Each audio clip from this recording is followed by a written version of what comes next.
بسم اللہ الرحمن الرحیم۔ سامعین کرام، آپ سن رہے ہیں داستان امیر حمزہ کی جلد نمبر 2 اور یہ اس سلسلے کی قسط نمبر 53 ہے۔ مجھے امید ہے آپ کو میری یہ کاوش پسند آئے گی۔ آپ نے اگر ابھی تک میرا چینل کہانی گھر سبسکرائب نہیں کیا تو ابھی میرے چینل کو سبسکرائب کر کے بیل نوٹیفیکیشن آن کر دیجئے تاکہ آنے والی ہر نئی کہانی کی اطلاع بر وقت آپ تک پہنچ سکے۔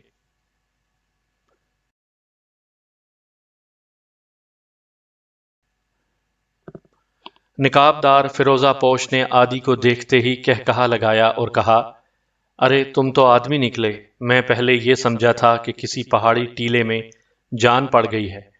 اس مذاق پر عادی پہلوان نے خوب پیچ و تاب کھایا، پھر دانت پیس کر بولا، کر لو مذاق، ابھی آٹے دال کا بھاؤ معلوم ہو جائے گا۔ ہا ہا ہا، نقاب دار نے ایک اور کہا لگایا، معلوم ہوتا ہے عادی پہلوان نسل کا بنیا ہے، تبھی آٹے دال کا ذکر کرتا ہے۔ اب تو عادی کے صبر کا پیمانہ چھلک گیا، شیر کی طرح دھاڑ کر نقاب دار کی طرف لپکا اور گرز سے حملہ کیا۔ نقاب دار نے نہایت آسانی سے حملہ روکا اور دوسرے ہی لمحے گرز چھین کر دور پھینک دیا۔ عادی ہکا بکا رہ گیا، کچھ اور نہ سوجھا تو جنگلی بھینسے کی طرح خوں خوں کرتا ہوا دوڑا اور نقاب دار کے سینے میں اس زور سے ٹکر ماری کہ اس کی جگہ کوئی اور ہوتا تو خون تھوکنے لگتا، مگر نقاب دار ہنستا ہی رہا۔ یہ دیکھ کر عادی کے حواس گم ہوئے، دل میں کہا، برے پھنسے، یہ آدمی نہیں جن ہے۔ اتنے میں نقاب دار نے ایک نعرہ مار کر عادی پہلوان کی کمر تھام لی اور آنن فانن سر سے اونچا اٹھا کر زمین پر دے مارا۔ عادی کے حلق سے چیخیں نکل گئیں۔ نقاب دار نے اسے باندھ کر اپنے آدمیوں کے حوالے کیا۔ جہاں عادی گرا تھا وہاں خاصا گہرا گڑھا بن چکا تھا۔ نقاب دار فیروزہ پوش نے عادی پہلوان کو جس طرح گرفتار کیا اسے دیکھ کر امیر حمزہ نہایت حیران ہوئے۔ اتنے میں فیروزہ پوش نے پھر للکار کر کہا، اے امیر، اب دوسرے کو بھیجیے۔ اس مرتبہ خاقان چین بہرام سامنے آیا۔ فیروزہ پوش نے بہرام کی صورت پر غیظ و غضب دیکھا تو ہنس کر کہا، اے بہرام، تجھ سے لڑنے کی بڑی آرزو تھی، کوئی شک نہیں کہ تو نامی گرامی پہلوان ہے۔ اے نقاب دار، زیادہ باتیں نہ بنا اور جو حملہ رکھتا ہے وہ کر۔ بہرام نے کہا۔ تب نقاب دار نے تلوار سے حملہ کیا۔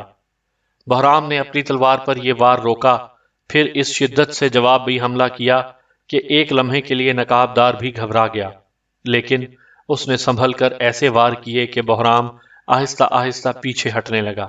یکا یک نقاب دار نے نعرہ مار کر تلوار پھینک دی اور دوڑ کر بہرام سے لپٹ گیا۔ بہرام نے بھی تلوار پھینکی اور دونوں میں کشتی ہونے لگی۔ یکا یک نقاب دار نے ایسا اڑنگا دیا کہ بہرام چاروں شانے چت ہو گیا۔ تب نقاب دار نے اسے باندھا اور اپنے آدمیوں کے حوالے کیا۔ کہتے ہیں 2 ماہ تک نقاب دار لگاتار میدان میں آ کر للکارتا رہا اور امیر حمزہ اپنے سرداروں اور پہلوانوں کو اس کے مقابلے میں بھیجتے رہے۔ اس مدت میں نقاب دار نے حمزہ کے 349 پہلوان گرفتار کیے، حتیٰ کہ سلطان سعد کو بھی باندھ لیا۔ اب حمزہ نے خود میدان میں نکلنے کا ارادہ کیا، لیکن نقاب دار نے بلند آواز سے کہا، اے حمزہ، خود آنے کا ارادہ نہ کیجیے، ذرا پیلتن علم شاہ کو بھیجیے جو اپنے آپ کو رستم کہتا ہے، ذرا میں بھی اس کا کس پل دیکھوں۔ علم شاہ حمزہ کے قریب ہی کھڑا تھا۔ نقاب دار کا یہ طعنہ سن کر اس کا خون کھول اٹھا۔ امیر حمزہ سے اجازت لے کر میدان میں آیا اور آتے ہی گرز سے حملہ کیا۔ نقاب دار نے وار روکا اور کہا، اے رستم، آفرین ہے، واقعی تو جان رکھتا ہے، مگر میرا حملہ بھی روک۔ یہ کہہ کر نقاب دار نے اپنا گرز گھمایا۔ اس کا شور اتنا تھا کہ علم شاہ کو کانوں کے پردے پھٹتے محسوس ہوئے۔ پھر اس نے علم شاہ کے سر پر گرز دے مارا۔ علم شاہ نے ڈھال آگے کر کے اپنا سر بچایا، ورنہ 1000 ٹکڑے ہو جاتے۔ گرز کا ڈھال پر پڑنا تھا کہ ایک دھماکہ ہوا، گرد کا بادل اٹھا اور علم شاہ اس بادل میں چھپ گیا۔ نقاب دار نے اپنے عیاروں کو بلایا، انہوں نے پانی کے چھینٹے دیے۔ جب گرد بیٹھ گئی تو دیکھا کہ رستم کے گھوڑے کی کمر ٹوٹ گئی ہے اور خود رستم کا بدن پسینے میں تر ہے۔ نقاب دار نے کہا لگایا اور کہا، اٹھو میاں رستم، کچھ ہمت کرو، حوصلہ نہ ہارو۔ یہ کہہ کر نقاب دار نے ایک گھونسا علم شاہ کی گردن پر مارا۔ علم شاہ نے نقاب دار کی ٹانگ پکڑی اور دھکا دے کر پرے پھینک دیا۔ 3 پہر تک دونوں میں کشتی ہوئی، نہ وہ جیتا نہ یہ ہارا۔ آخر علم شاہ نے نقابدار کے گھونسا مارا، اس کی گردن پھر گئی، نقابدار نے جھنجھلا کر تماچا مارا، علم شاہ کی ناک سے خون جاری ہوا، وہ بدحواس ہو کر پیچھے ہٹا، مگر نقابدار نے تماچے مار مار کر علم شاہ کو بے حال کر دیا۔ امیر حمزہ نے دل میں کہا کہ یہ نئی جنگ ہے، اب دونوں یوں ہی ہلاک ہو جائیں گے۔ غرض خود میدان میں آئے، دونوں کو الگ الگ کیا، پھر فیروزہ پوش کی نقاب کو جھٹکا دیا، نقاب کے سب بند ٹوٹ گئے۔ کیا دیکھتے ہیں کہ شہزادہ کباد شہریار سامنے کھڑا ہے۔ امیر حمزہ نے جھپٹ کر اسے گلے سے لگایا، پھر علم شاہ سے کہا کہ اپنے بھائی کو سینے سے لگاؤ۔ علم شاہ نے حکم کی تعمیل کی، دونوں بچھڑے ہوئے بھائی گلے ملے۔ شہزادہ کباد نے تمام پہلوانوں کو رہا کیا۔ امیر حمزہ نے کباد کی آمد پر شاندار جشن منانے کا حکم دیا۔ علم شاہ کو دل میں بڑا صدمہ تھا کہ ایک تماچے کے بدلے میں کباد نے اتنے تماچے مارے۔ ادھر تو یہ جشن برپا تھا اور ادھر مرزوق فرنگی نئے ساز و سامان سے لیس ہو کر دوبارہ نمودار ہوا اور طبلِ جنگ بجوایا۔ جاسوسوں نے امیر حمزہ کو خبر پہنچائی، انہوں نے اپنے لشکر کو تیاری کا حکم دیا۔ صبح کو دونوں فوجیں میدان میں آمنے سامنے آن کھڑی ہوئیں۔ سب سے پہلے مرزوق کے لشکر سے پیکر بن اسلم پہلوان برآمد ہوا اور اپنے مقابلے کے لیے آدمی طلب کیا۔ ابھی امیر حمزہ کے لشکر سے پیکر کے مقابلے میں کوئی پہلوان نہ نکلا تھا کہ بیابان میں گرد اڑی اور نقابدار پلنگینہ پوش آتا دکھائی دیا۔ وہ سیدھا پیکر کے سامنے آیا اور کہنے لگا، جو ضرب رکھتا ہے لا، میں مقابلے کے لیے آیا ہوں۔ پیکر نے اوپر سے نیچے تک پلنگینہ پوش کو دیکھا اور کہا، پہلے اپنا نام پتہ تو بتا تاکہ بے نشانہ مارا جائے۔ اے پہلوان، لڑنے والے نام پتے نہیں پوچھا کرتے، پلنگینہ پوش نے جواب دیا۔ یہ سن کر پیکر نے تاؤ کھایا اور نیزے سے حملہ کیا۔ پلنگینہ پوش نے تلوار مار کر پیکر کا نیزہ دو ٹکڑے کر دیا، پھر چیتے کی طرح اپنے گھوڑے سے اچھل کر پیکر کی گردن پکڑ کر یوں اٹھا لیا جیسے بلی چوہے کو منہ میں دبا لیتی ہے۔ اور اس سے پہلے کہ پیکر بن اسلم اپنے بچاؤ کا کوئی سامان کر سکے، پلنگینہ پوش نے اسے باندھا، اپنے گھوڑے پر بیٹھا اور چشم زدن میں نظروں سے اوجھل ہو گیا۔ مرزوق کی فوج میں دہشت پھیل گئی۔ امیر حمزہ بھی پلنگینہ پوش کی قوت اور پھرتی دیکھ کر تعجب کرنے لگے۔ انہوں نے عمرو سے کہا، اے خواجہ، جلدی جاؤ اور اس نقابدار پر اسرار کی خبر لاؤ کہ یہ کون ہے۔ عمرو عیار ہوا کی رفتار سے نقابدار کے تعاقب میں روانہ ہوا۔ تھوڑی دیر بعد پیچھے سے کچھ آوازیں سنی، مڑ کر دیکھا تو کئی ہزار گھڑ سواروں کو آتے پایا۔ یہ سب مرزوق کے سپاہی تھے اور پیکر بن اسلم کو چھڑانے کے لیے آ رہے تھے۔ عمرو انہیں دیکھ کر ڈرا اور ایک درخت کی آڑ میں کھڑا ہو گیا۔ ان سواروں نے نقابدار کو گھیر لیا اور کہنے لگے، اگر تو نے ہمارے سپہ سالار پیکر بن اسلم کو رہا نہ کیا تو یہیں تیری ہڈی بوٹی کر ڈالیں گے۔ پلنگینہ پوش نے کہا لگایا اور کہا، جس میں ہمت ہو وہ آگے آئے اور مجھ سے اپنے سپہ سالار کو چھین لے۔ چند سپاہی جرت کر کے تلواریں چمکاتے ہوئے آگے بڑھے اور پلنگینہ پوش پر حملہ کیا، مگر اس نے چند لمحوں میں سب کو گاجر مولی کی طرح کاٹ دیا۔ پھر للکار کر بولا، خیر اسی میں ہے کہ واپس چلے جاؤ، ورنہ ابھی پیکر کو قتل کر دوں گا۔ نقابدار کے تیور دیکھ کر سپاہیوں کو کچھ اور حرکت کرنے کی جرت نہ ہوئی، جدھر سے آئے تھے ادھر واپس چلے گئے۔ پلنگینہ پوش اپنے لشکر میں داخل ہوا، عمرو بھی کچھ فاصلہ دے کر پیچھے لگا رہا۔ نقابدار جب لشکر میں داخل ہوا تو اس کے ساتھیوں نے پیکر کو بندھے ہوئے دیکھ کر کہا، حضور، آپ تو شکار کھیلنے کے ارادے سے گئے تھے، یہ شخص کہاں سے ہاتھ لگا ہے؟ نقابدار نے ہنس کر جواب دیا، جنگل میں سبھی قسم کے جانور ہوتے ہیں، انہی میں سے ایک یہ بھی ہے، اسے لوہے کی پنجرے میں بند کر دو۔ پیکر کو لوہے کے پنجرے میں بند کر کے پلنگینہ پوش اپنے خیمے میں چلا گیا۔ عمرو نے دل میں کہا، ذرا اس کے لشکر کی سیر کرنی چاہیے، شاید کوئی مفید بات معلوم ہو۔ گھومتے گھومتے ایسے حصے میں آیا جہاں ایک کبابی بیٹھا کباب بھون رہا تھا۔ عمرو نے ایک مسافر کا بھیس بدلا اور کبابی کے پاس آن کر بولا، کیوں میاں کبابی، یہ نقابدار پلنگینہ پوش کون ہے؟ کبابی نے عمرو کو اوپر سے نیچے تک دیکھا اور کہنے لگا، معلوم ہوتا ہے تو کوئی جاسوس ہے جو ایسی بات پوچھتا ہے۔ سودا لینا ہے تو لے، ورنہ اپنا راستہ ناپ۔ یار ناراض کیوں ہوتے ہو، میں نے یوں ہی ایک بات کہی تھی، لاؤ کچھ کباب کھلاؤ۔ کبابی نے ایک تشتری میں 2 کباب رکھ کر عمرو کو دیے، وہ کھانے میں مشغول ہوا۔ کبابی نے قریب بیٹھے ہوئے اپنے لڑکے کے کان میں کچھ کہا۔ لڑکا گیا اور چند سپاہیوں کو بلا لایا، انہوں نے عمرو کو گرفتار کیا اور سیدھے پلنگینا پوش کے پاس لے گئے۔ اس نے عمرو کو غور سے دیکھا اور کہا، تو کون ہے اور کہاں سے آیا ہے؟ سچ سچ بتا۔ جناب، میں مسافر ہوں، روزگار کی تلاش میں ادھر آ نکلا۔ آپ کے سپاہیوں نے مجھے بے خطا پکڑا ہے۔ جھوٹ مت بول، نقابدار نے گرج کر کہا، تو ضرور جاسوس ہے، ہم تجھے اپنے ہاتھ سے قتل کریں گے۔ یہ کہہ کر حکم دیا کہ ہماری تلوار لاؤ۔ فوراً ایک خادم نے تلوار لا کر دی۔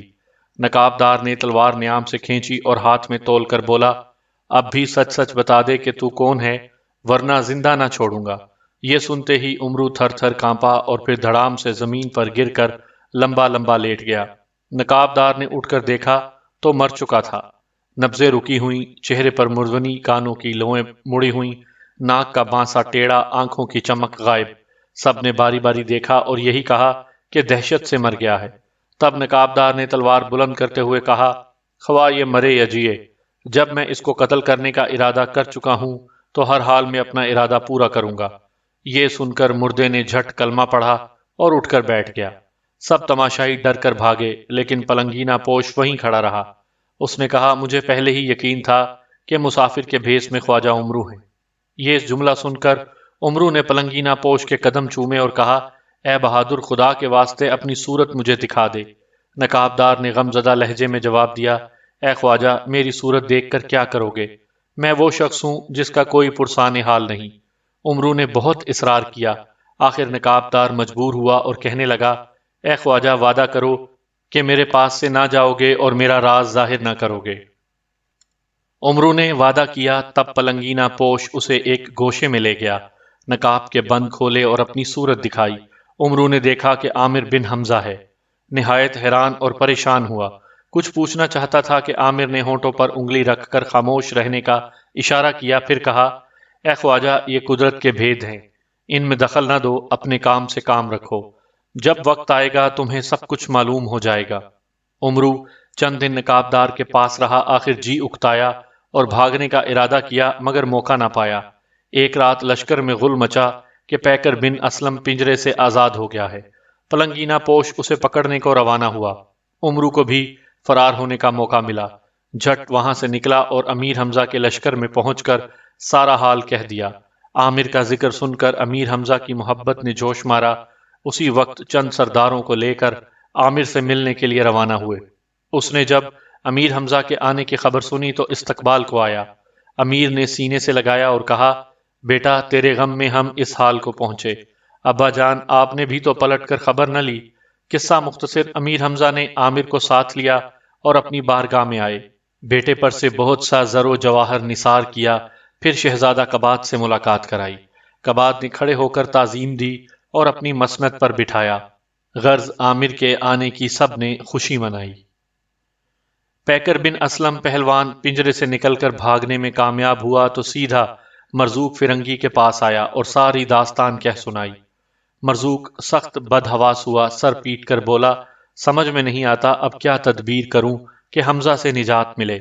بختک نامراد قریب ہی بیٹھا تھا، جھٹ بول اٹھا، حضور، فکر کرنے کی کیا ضرورت ہے؟ اپنی سلطنت حمزہ کے حوالے کیجئے اور خود چین کی بنسی بجائیے۔ یہ سن کر مرزوق کی کھوپڑی بھن آ گئی۔ بے اختیار ایک ہاتھ اس زور کا بختک کے گال پر مارا کہ وہ لڑکتا ہوا دور جا گرا اور خون تھوکنے لگا۔ مرزوق نے پہرے داروں کو حکم دیا کہ اس بدبخت کو میری نظروں سے دور کر دو، ورنہ میں اس کا خون پی جاؤں گا۔ نوشیرواں کو جب یہ معلوم ہوا تو اسے بھی طیش آیا۔ ہنٹر نکال کر بختک پر پل پڑا اور مار مار کر بھوتنا بنا دیا۔ آخر بختک نے قدموں پر گر کر معافی مانگی اور خواجہ بزرج مہر نے سفارش کی، تب کہیں جان بخشی ہوئی۔ پیکر بن اسلم پہلوان نے سینہ تان کر کہا، حضور، طبل جنگ بجوائیے۔ وہ تو اتفاق تھا کہ پلنگینا پوش نے مجھے باندھ لیا، ورنہ امیر حمزہ کے لشکر میں ایک پہلوان بھی میرا مقابلہ نہیں کر سکتا۔ غرض اس نے ایسی ڈینگیں ماری کہ مرزوق خوش ہو گیا۔ طبل جنگ بجوایا اور پیکر بن اسلم 200 ہتھیار بدن پر سجا کر بڑی دھوم سے میدان میں نکلا۔ اس نے غرور سے چاروں طرف دیکھا اور للکار کر کہا، اے حمزہ، جرت ہے تو میرے مقابلے میں آؤ، کہاں چھپے بیٹھے ہو؟ یہ للکار سنی تو امیر حمزہ سے ضبط نہ ہوا۔ اسی وقت اشکر دیو ذات پر سوار ہوئے اور میدان میں آئے۔ پیکر بن اسلم نے اس سے پہلے امیر حمزہ کو کبھی نہ دیکھا تھا۔ اس نے اپنے سامنے جب ایک درمیانے قد اور معمولی جسم کے آدمی کو دیکھا تو چلا اٹھا، اے شخص تو کون ہے جو یہاں چلا آیا؟ کیا تو زندگی سے تنگ آ چکا ہے؟ میں نے حمزہ کو بلایا تھا، اس کی جگہ تجھے کس بے وقوف نے بھیج دیا ہے؟ اے پیکر، زیادہ باتیں نہ بنا، ہوش میں آ، میرا ہی نام حمزہ ہے۔ اب تو پیکر کا خون خشک ہوا، آنکھیں پتھرا گئیں اور دہشت سے خشک تنکے کی طرح کانپنے لگا۔ اے پیکر، پتھر کا بت کیوں بن گیا؟ میں منتظر ہوں، حملہ کر، امیر حمزہ نے کہا۔ یہ سن کر پیکر نے جھرجھری لی اور تلوار تول کر حمزہ پر ماری۔ انہوں نے ڈھال پر وار روکا اور جواب میں اللہ اکبر کا نعرہ مار کر اپنی تلوار نیام سے کھینچی۔ پیکر لرز کر پیچھے ہٹا مگر قضا سر پر کھیل رہی تھی۔ امیر حمزہ کا وار اس نے بھی ڈھال پر روکنا چاہا مگر تلوار ڈھال کو خربوزے کی طرح کاٹتی ہوئی اس کے سر پر پڑی، سر کو بھی دو حصوں میں تقسیم کیا، پھر سینے پر آئی اور پسلی میں سے ہو کر نکل گئی۔ پیکر پہلوان کی لاش دو ٹکڑے ہو کر زمین پر گری۔ امیر حمزہ کے سپاہیوں نے زندہ آباد کے نعروں سے زمین کا کلیجہ ہلا دیا۔ مرزوق نے جب پیکر کو مرتے دیکھا تو اس کے پیروں تلے کی زمین نکل گئی۔ اپنی فوج کو عام حملے کا حکم دیا۔ ادھر بھی تلواریں کھینچ گئیں۔ امیر حمزہ کے پہلوان اور سپاہی شیروں اور چیتوں کی طرح مرزوق کی فوج پر جا پڑے اور ایسی تلوار چلی کہ خدا کی پناہ، چشم زدن میں لاشوں کے انبار لگ گئے۔ کہتے ہیں 3 پہر خون ریزی رہی، آخر مرزوق کی فوج پسپا ہونے لگی۔ بختک تو منتظر تھا، اس نے جلدی سے واپسی کا طبل بجوا دیا۔ سامعین کرام، آپ یہ کہانی میرے چینل کہانی گھر پر سن رہے ہیں۔ آپ نے اگر ابھی تک میرا چینل کہانی گھر سبسکرائب نہیں کیا تو ابھی میرے چینل کو سبسکرائب کر کے بیل نوٹیفیکیشن آن کر دیجئے تاکہ آنے والی ہر نئی کہانی کی اطلاع بر وقت آپ تک پہنچ سکے۔ مرزوق اور نوشیرواں اپنی بچی کچی فوج کو لے کر خداوند زری تن کے ایک باغ میں آئے۔ اس باغ میں ایک سنگین قلعہ بھی بنا ہوا تھا۔ ان دونوں نے اس قلعے میں پناہ لی۔ اگلے روز صبح امیر حمزہ کو معلوم ہوا کہ مرزوق اور نوشیرواں قلعہ بند ہو گئے ہیں۔ انہوں نے اپنے چند سرداروں کو قلعہ فتح کرنے کے لیے روانہ کر دیا۔ فوج کے ساتھ علم شاہ اور سلطان سعد بھی آ گئے۔ انہوں نے جو دور سے قلعہ دیکھا تو ہوش جاتے رہے، دل میں کہنے لگے کہ یہ قلعہ کس صورت سے فتح ہو سکتا ہے۔ اس کی فصیل بے حد مضبوط تھی اور اتنی اونچی کہ آسمان سے باتیں کرتی تھی۔ فصیل کی بے شمار برجیوں میں مرزوق اور نوشیرواں کے ہزاروں تیر انداز مورچے سنبھالے بیٹھے تھے۔ غرض ان کو نہایت تشویش تھی۔ ادھر امیر حمزہ کو بھی ایک ایک لمحے کی خبریں مل رہی تھیں، حتیٰ کہ جاسوسوں نے یہ خبر بھی دی کہ علم شاہ اور سلطان سعد مایوس ہو گئے ہیں کہ قلعہ فتح نہ ہوگا۔ امیر حمزہ نے اسی وقت عمرو عیار کو روانہ کیا اور پیام دیا کہ جب تک ہم نہ آئیں اس وقت تک ہرگز قلعے پر حملہ نہ کیا جائے۔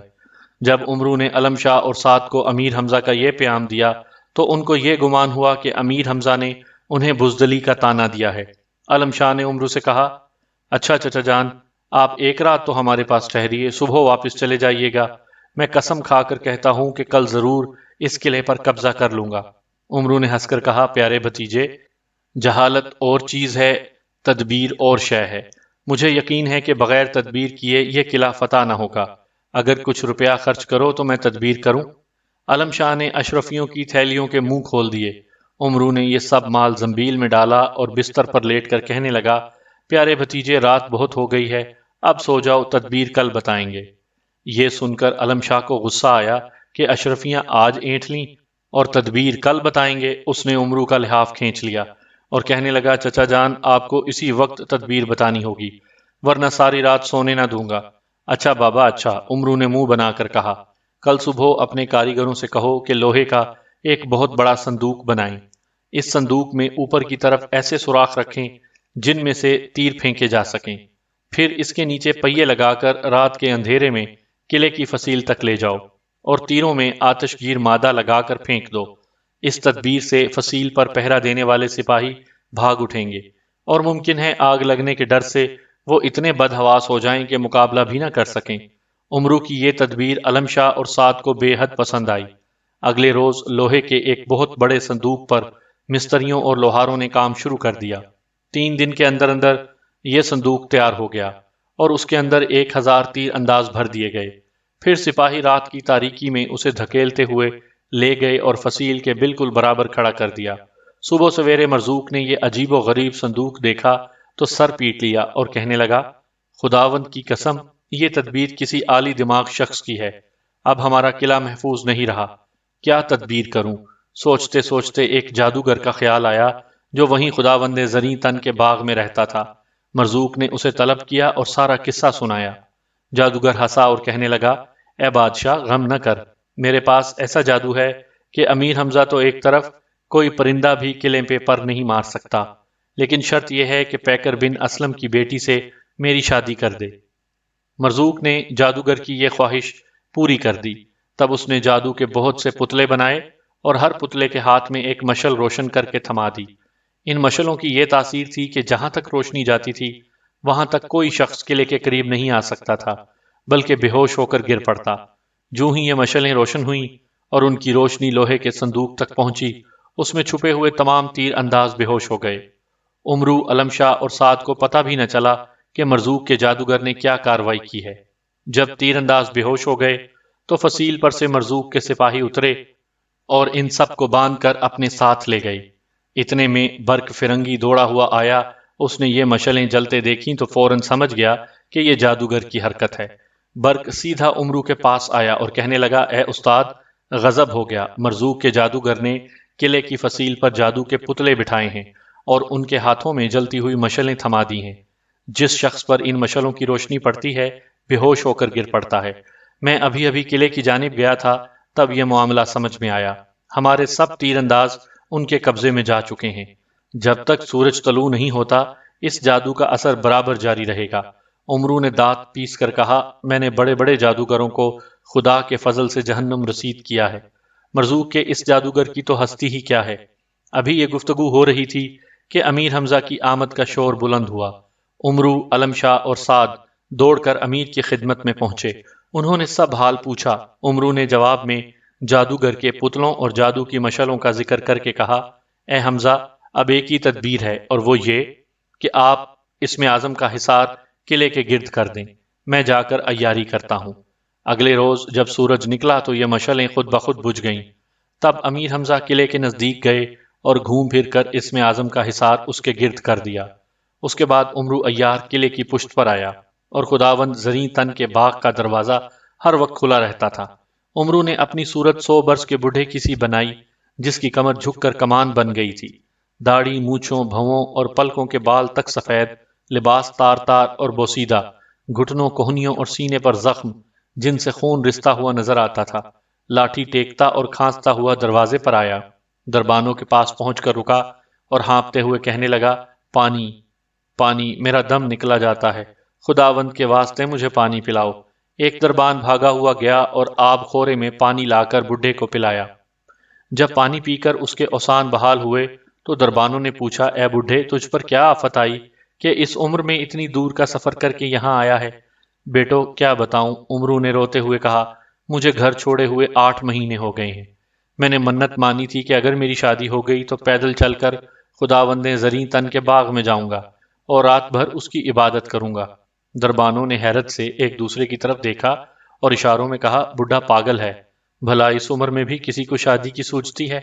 پھر کمال دیکھیے کہ بڑے میاں نے شادی کی منت بھی مانی ہے اور اب اسے پورا کرنے کے لیے تشریف لائے ہیں۔ دربانوں کے سردار نے کہا، بڑے میاں، ہم مبارکباد دیتے ہیں کہ آپ کی منت پوری ہوئی۔ رات کے وقت کسی کو باغ میں اندر رہنے کی اجازت تو نہیں ہے، لیکن آپ چونکہ بہت دور سے آئے ہیں اس لیے ہم اجازت دے دیتے ہیں۔ صرف ایک رات کے لیے آپ باغ میں ٹھہر کر خداوند کی پوجا کر سکتے ہیں۔ ارے بیٹو، جیتے رہو، آباد رہو، عمرو نے پوپلے منہ سے دعائیں دیتے ہوئے کہا۔ پھر اپنی گدڑی ٹٹول کر اس میں سے لال رنگ کا ایک سیب نکالا، اسے کاٹ کر 4 حصوں میں تقسیم کیا اور دربانوں کو دیتے ہوئے کہا، میرے پاس تمہارے لیے اس سے زیادہ اور کوئی سوغات نہیں، میرے بیٹو اسے قبول کر لو۔ دربانوں نے سیب کی کاشیں لے لیں اور انہیں کھانے کے لیے جو ہی منہ میں رکھا بے ہوش ہو کر گرے۔ عمرو نے ان سب کے ہاتھ پیر باندھ کر ایک گڑھے میں ڈال دیا اور خود باغ کے اندر داخل ہو گیا۔ دیکھا کہ نہایت بے نظیر اور سرسبز باغ ہے، ہزاروں قسم کے پھلدار درخت اور پودے وہاں لگے ہیں، دودھ اور شہد کی نہریں بہہ رہی ہیں، پرندے چہچہاتے ہوئے باغ کی فضا میں پرواز کر رہے ہیں۔ اتنے میں شام ہو گئی۔ دیکھا کہ تمام باغ میں آپ ہی آپ روشنی ہوئی۔ اب عمرو ایک عالی شان بارادری میں آیا، اس کے اندر سونے چاندی کے ہزاروں چھوٹے بڑے بت سجے ہوئے تھے۔ درمیان میں رکھا ہوا سونے کا بت سب سے بڑا تھا، اور اس کے اوپر ان گنت یاقوت، لال مرجان اور موتی جڑے تھے۔ اسی بڑے بت کا نام خداوند زریں تن تھا، اور باقی بت اس کے غلام تھے۔ عمرو نے سنا تھا کہ خداوند کا بت باتیں بھی کرتا ہے، اور جو لوگ اس کے لیے ہزاروں من کھانے پینے کی چیزیں لاتے ہیں وہ بھی چٹ کر جاتا ہے۔ عمرو نے جو ہی خداوند زریں تن کے بت میں سے قیمتی پتھر اکھاڑنے کی کوشش کی، بت کا دایاں ہاتھ بلند ہوا اور اس زناٹے کا تماچا عمرو کے گال پر پڑا کہ وہ پھرکی کی طرح گھوم گیا۔ پھر بت کے حلق سے ایک بھیانک آواز نکلی، اے عمرو، تو بے شک عیاروں کا شہنشاہ ہے، لیکن میں بھی خداوند کہلاتا ہوں۔ تیری کیا مجال جو مجھے تنگ کرے؟ خیر اسی میں ہے کہ اس باغ سے نکل جا، ورنہ کتے کی موت مار دوں گا۔ اپنا نام سن کر عمرو بھونچکا رہ گیا، پھر سنبھل کر بولا، اے خداوند، میں تو تجھ پر ایمان لانے کے لیے آیا تھا، مگر برا ہو لالچ کا کہ پتھر اکھاڑنے لگا۔ آئندہ ایسی گستاخی نہ کروں گا۔ ہم تیری عیاری خوب جانتے ہیں۔ بت میں سے آواز آئی، اب بھی موقع ہے، یہاں سے نکل جا، ورنہ پچھتائے گا۔ میں نہیں جاتا، تجھ سے جو ہو سکتا ہے کر لے، عمرو نے کہا۔ اتنا کہا تھا کہ بت کا قد اونچا ہونا شروع ہوا، اس کی سرخ آنکھیں انگاروں کی مانند دہکنے لگیں۔ پھر وہ پیروں پر چلتا ہوا عمرو کو پکڑنے کے لیے آگے بڑھا۔ اس کے بازو اتنے لمبے تھے کہ عمرو کہیں بچ کر نہ جا سکتا تھا۔ اس نے جھٹ زنبیل میں سے سبز کمبل نکالا اور اوڑھ کر بت کی نظروں سے غائب ہو گیا۔ باغ سے نکل کر امیر حمزہ کے پاس آیا اور ساری داستان سنائی۔ امیر حمزہ نے لندھور، علم شاہ، سعد اور بہرام کو ساتھ لیا اور خداوند زریں تن کے باغ میں آئے۔ کیا دیکھتے ہیں کہ بت اپنی جگہ پر موجود ہے۔ جو ہی امیر حمزہ اس کے قریب گئے، بت نے چلا کر کہا، اے حمزہ، وہیں رک جا، میرے نزدیک نہ آئیو، ورنہ جلا کر خاک کر دوں گا۔ امیر حمزہ نے اسم اعظم پڑھ کر گرز سنبھالا اور آگے بڑھ کر بت پر وار کیا۔ ایک ہولناک دھماکہ ہوا، بت کے سر سے نارنجی رنگ کے شعلے نکلنے لگے، پھر وہ ہزار ٹکڑے ہو کر بکھر گیا۔ ناگہاں ایک آواز آسمان کی جانب سے آئی، اے حمزہ، سامری نامے میں درج تھا کہ تو ایک دن یہاں آئے گا۔ میں تیرے ہی خوف سے یہاں طلسم بنا کر پڑا ہوا تھا۔ اب جاتا ہوں۔ سن لے کہ میرا اصل نام بقیہ دیو ہے، اور میں کبھی کوہکاف کی 8 سلطنتوں کا بادشاہ تھا۔ میرا عہد یہ ہے کہ تجھے نہ چھوڑوں گا، اور جب موقع ملے گا ہلاک کر دوں گا۔ خداوند زریں تن کے بت کا پاش پاش ہونا تھا کہ دوسرے بت اوندھے منہ گر گئے۔ عمرو انہیں اٹھا اٹھا کر زنبیل میں ڈالنے لگا۔ ادھر مرزوق کے جادوگر کے بنے ہوئے پتلے ٹوٹے اور ان کی شمیں بھی اچانک بجھ گئیں۔ اسی وقت امیر حمزہ کے لشکر نے کبات کی کمان میں قلعے پر زوردار حملہ کیا۔ مرزوق اور نوشیرواں جان بچا کر بھاگے۔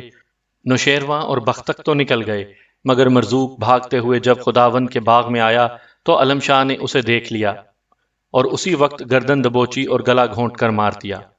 جب مرزوق کے مرنے کی خبر مشہور ہوئی تو اس کی فوج نے ہتھیار ڈال دیے۔ قلعے پر امیر حمزہ کا قبضہ ہو گیا۔